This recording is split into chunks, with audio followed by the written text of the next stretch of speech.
بسم الله الرحمن الرحيم رب زدني علما. Now, probably the next step here, once we add the vBond, so that's the first step we did. And while we are doing that, we also generated the CSR. So the CSR certificate signed in request, which is being generated automatically based on that option. Now, what we need to do is we need to view that CSR from the vBond, and we are going to copy it and send it back to the CS server. So the similar process, we need to send this CSR back to the CA so that it will be signed and then get back and install that. That's what the last two steps.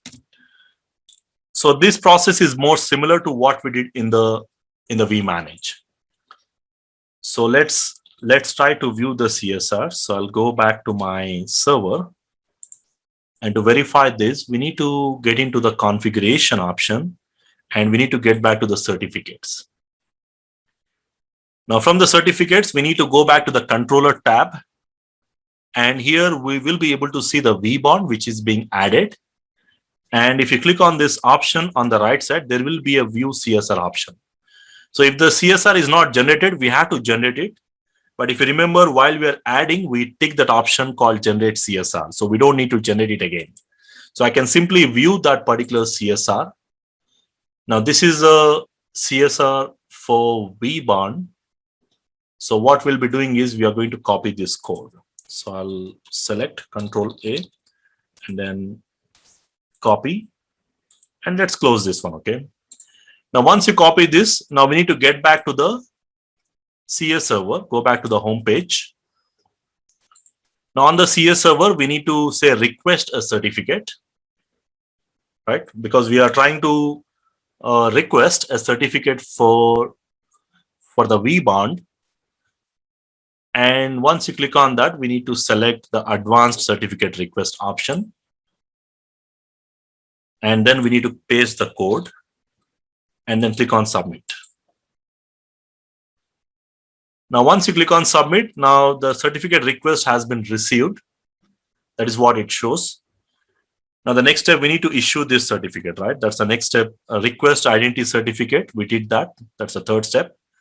And the fourth step, we need to go to the CS server and make sure that we issue that certificate. Because by default, it will be in the pending. So we go back to our server here. And if I open up this certificate authority, so there will be some issued certificates which has been issued, the previous one, and there is a pending certificate. It will show you the 3. You can see the 3 is the one which we just did. So right click on that, all task, and issue this certificate.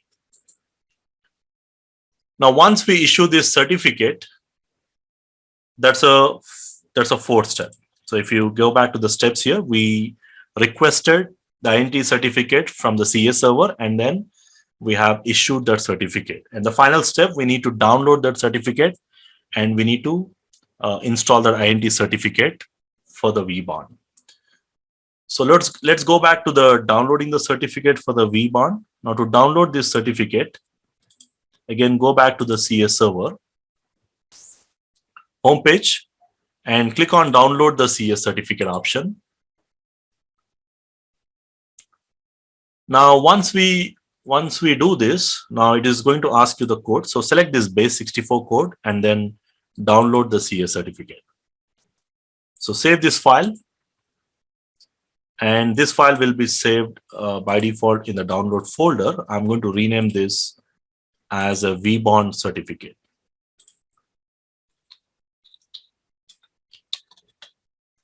So probably this is my vBond cert. Now what I need to do is I need to open this with a notepad and copy this one. The same process what we did earlier. So I'm going to select all, copy. Now open this with a notepad, and once you copy the code, the next step we need to get back to the vManage. So go back to your vManage, and here we need to select. So make sure that you are inside the configuration and the certificates. And from here, we need to click on install the certificate and paste this one here. And then click on install. Now this certificate, it's failed to retrieve the device ID. Let me quickly check this one. Okay, so the issue was actually I downloaded the root certificate. That's a thing. So we need to click on this view status of a pending request. You have to select this one actually. Now this certificate you have to download and select the code and save this one. Okay, that's an option actually. So by mistake, I have downloaded the root certificate. That was the issue. So once we open up the download folder, now I can delete this one. This is actually the root certificate, the vBond, and this is the one which we did just now. So I can go ahead and rename this as vBond cert. And I can open up this with, I think we did this one, fine. So once we do this, the next step, we will be opening up this with a notepad and make sure that you copy this and go back to the vManage. And on the vManage, we need to install the certificate. And this time it will be the certificate CSR for your vBond. Because all your certificates will be installed from the vBond itself for all the other controllers. Now here, once we do this, if I refresh, probably after some time, I should see the certificate status should be success if I have done everything proper. So you can see the status, it shows up in progress. Now you can see the status is success. So if I go back to my options here, like I'll go to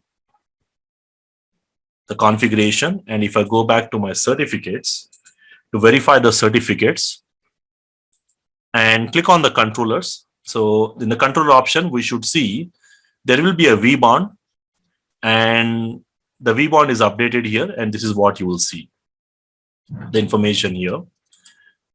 Now similar way we have to do for the vSmart as well. So basically the process remains the similar process what we did here. The only difference is the first step we need to add the vBond to the vManage, and we'll be doing everything from the vManage.